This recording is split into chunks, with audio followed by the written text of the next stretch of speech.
পারবো। এই নে মন্ত্র পড়া পানি। তখনই টুম্পা ত্রান্তিকের দেওয়া সেই পানি রাক্ষসের গায়ে ছিটিয়ে দেয় আর রাক্ষস সঙ্গে সঙ্গে জ্বলে যায়।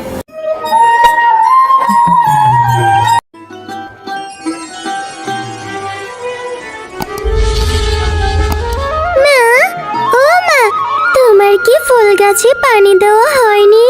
চলো না মা, বাড়িতে যাই। আমার যে খুব ক্ষুধা পেয়েছে। তুমি রান্না করবে, তারপর আমি মজা করে খাবো।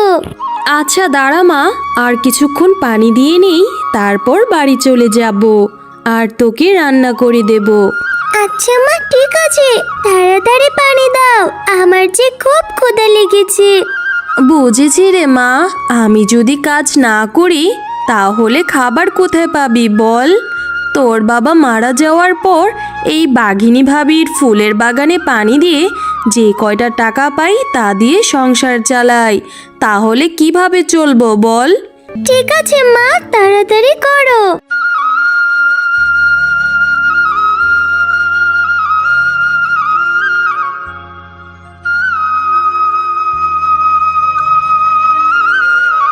ও মা, দেখো কি সুন্দর পেয়ারা পড়ে আছে, মনে হয় খেতেও খুব মিষ্টি হবে।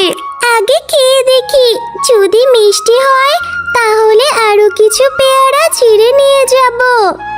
এরপর টয়া যেই না পেয়ারা খেতে যাবে তখনই সেখানে এক বুড়িমা চলে আসে।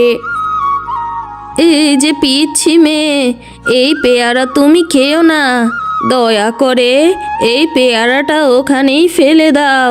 কিন্তু বুড়িমা, পেয়ারা খেলে কি হবে? কি আছে এই পেয়ারাটিতে? এই ফলটা কি বিষাক্ত নাকি? না না, বিষাক্ত না, আমি পরে সব খুলে বলবো।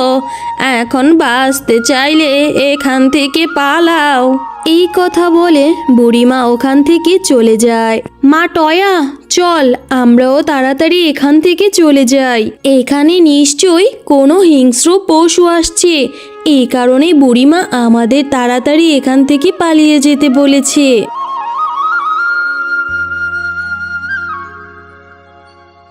এই পেয়ারাটা তুই ফেলে দে। টয়া মা, তুই এই ফলটা ফেলে দে, বুড়িমা যেহেতু এই ফলটা খেতে নিষেধ করেছে। কিন্তু মা, এই ফল তো কোনো বিষাক্ত ফল নয়, তাহলে খাওয়া যাবে না কেন বলো তো? তোকে তো বলেছি ফলটা খেতে না, ফেলে দিতে। এত কথা না বলে ফলটা ফেলে দে তো, আমাকে আবার বাড়িতে যেয়ে রান্না করতে হবে। তাড়াতাড়ি চলে আয়, দেরি করিস নে। এরপর টয়া পেয়ারাটি সেখানে ফেলে দিয়ে বাড়িতে চলে যায় আর সেই পথ দিয়ে তখনই বাঘিনী চলে আসে। বাহ, এত সুন্দর পেয়ারাটা এখানে কে ফেলে রেখেছে? আমি তাড়াতাড়ি পেয়ারাটা খেয়ে নেই, নয়তো কেউ আবার চলে আসবে। এরপর বাঘিনী লোভ সামলাতে না পেরে তাড়াতাড়ি পেয়ারাটি খেয়ে নেয় আর সাথে সাথে সে একটি পেয়ারাতে পরিণত হয়ে যায়। আজ তো অনেকগুলো বাঁশ কেটেছি, এই বাঁশগুলো দিয়ে মুরগির ঘর বানানো হয়ে যাবে। এদিকে সন্ধ্যাও ঘনিয়ে এসেছে, তাড়াতাড়ি জঙ্গল থেকে চলে যাই বাবা, না হলে যে আবার বিপদে পড়তে হবে। এই সব বলে ঝুমকো শিয়ালিনী সেই বাঁশগুলো নিয়ে সেখান থেকে চলে যায় আর পুকুর পাড়ে একটি পেয়ারা পড়ে থাকতে দেখে ঝুমকো শিয়ালিনী সেই পেয়ারাটির কাছে চলে যায়।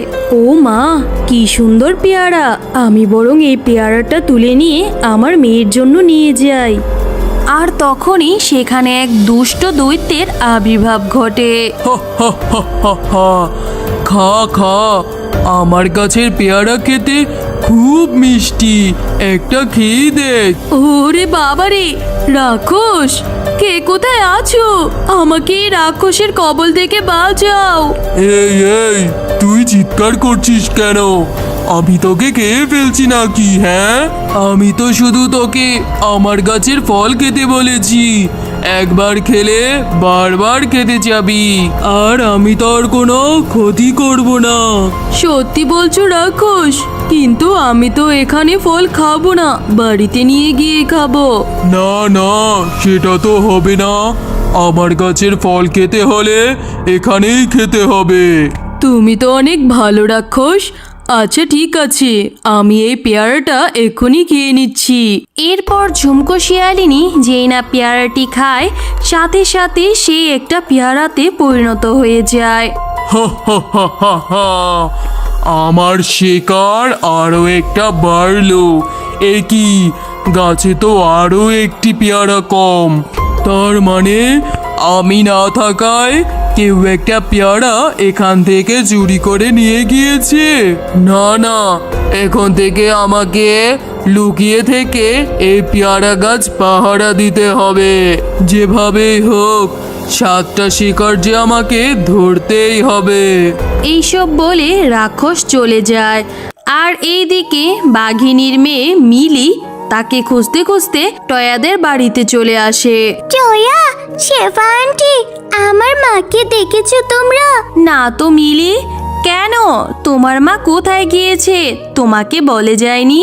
না আন্টি, আমি তো ঘুমিয়েছিলাম। ঘুম থেকে উঠে দেখি আমার মা বাড়িতে নেই। তাহলে বনের সকলের বাড়িতে খুঁজে দেখো, হয়তো কোনো পশুদের বাড়িতে গিয়েছে। তখনই মিলি সেখান থেকে চলে যায়। আর তখনই টয়া ও তার মা কান্নার আওয়াজ শুনতে পায়। মা, ও মা, কে যেন কান্না করছে, তুমি কি শুনতে পেয়েছো? হ্যাঁ রে মা, কে যেন কান্না করছে, আমিও শুনতে পেয়েছি। চল চল যাই। এ কি বাচ্চা মেয়ে, তুমি এখানে বসে কান্না করছো কেন? আমার মা সেই সকালে বাস করতে এসেছিল এখানে, কিন্তু এখনো বাড়িতে ফিরে যায়নি। ও আচ্ছা, তাই নাকি? তাহলে তুমি আমার সঙ্গে চলো, আমি পুরো জঙ্গলটা ঘুরে দেখি তোমার মাকে কোথাও খুঁজে পাওয়া যায় নাকি। এরপর শেফালি ও তার মেয়ে তাকে নিয়ে পুরো জঙ্গলে ঘুরতে থাকে, কিন্তু তারা কোথাও তার মাকে খুঁজে না পেয়ে একটু ক্লান্ত হয়ে জঙ্গলের পাশে দাঁড়িয়ে যায়। আর তখনই সেখানে বুড়িমা চলে আসে। তোমরা জঙ্গলে ঘুরে ঘুরে কি করছো গো? এই বাচ্চা শিয়ালের ছানাটির মা জঙ্গলে বাস কাটতে এসে আর বাড়িতে ফিরে যায়নি, তাই তাকে খুঁজতে বের হয়েছি। যদি সে ওই পুকুর পাড়ের পেয়ারা গাছ থেকে একটি পেয়ারা খায়, তাহলে সে কোনোদিন বাড়ি ফিরতে পারবে না। কি কি এমন আছে ওই পেয়ারাতে? তুমি তো পরে বলতে চেয়েছিলে বুড়িমা, এখন বলো তো। আচ্ছা ঠিক আছে, তবে শোনো, ওই পেয়ারা গাছটা হচ্ছে একটা রাক্ষসের গাছ। রাক্ষস প্রতিদিন জাদু করে পেয়ারা গাছের নিচে একটা পেয়ারা ফেলে রেখে শিকার ধরার জন্য। আর যে ওই পেয়ারাটা খায় সে তার শিকার হয়ে পেয়ারা হয়ে যায়। কি বলছো? তাহলে কি ওই বাঘিনী ভাবি আর এই মেয়েটার মা ওই রাক্ষসের কাছে বন্দি হয়ে আছে? এখন কি করে ওদেরকে মুক্তি করা যাবে বুড়িমা? আপনি কি সেটা জানেন? না না, আমি তো কিছু জানি না। তাহলে আমাদের তান্ত্রিকের কাছে যেতে হবে। তাড়াতাড়ি চলো সবাই, তান্ত্রিকের কাছে এই প্রশ্নের উত্তর আছে। এরপর বুড়িমা সেখান থেকে চলে যায় আর তারাও তান্ত্রিকের কাছে চলে যায়। আর তান্ত্রিককে শেফালি সব কথা খুলে বলে। কি, এই ত্রান্তিক তো বড্ড খারাপ। ওর এত বড় সাহস, ওই আমাদের জঙ্গলে এসে কিনা পশু পাখিদের তুলে নিয়ে যাবে। দাঁড়া, ওকে উচিত শিক্ষা দিয়ে ছাড়বো।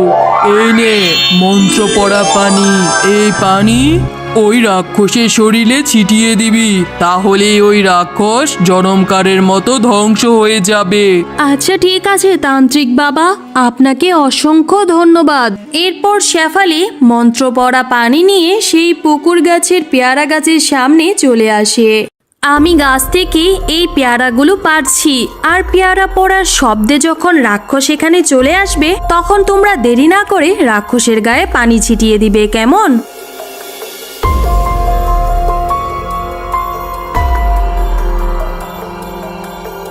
এই এই, তোরা এত পেয়ারা কেন পারছিস অযথা?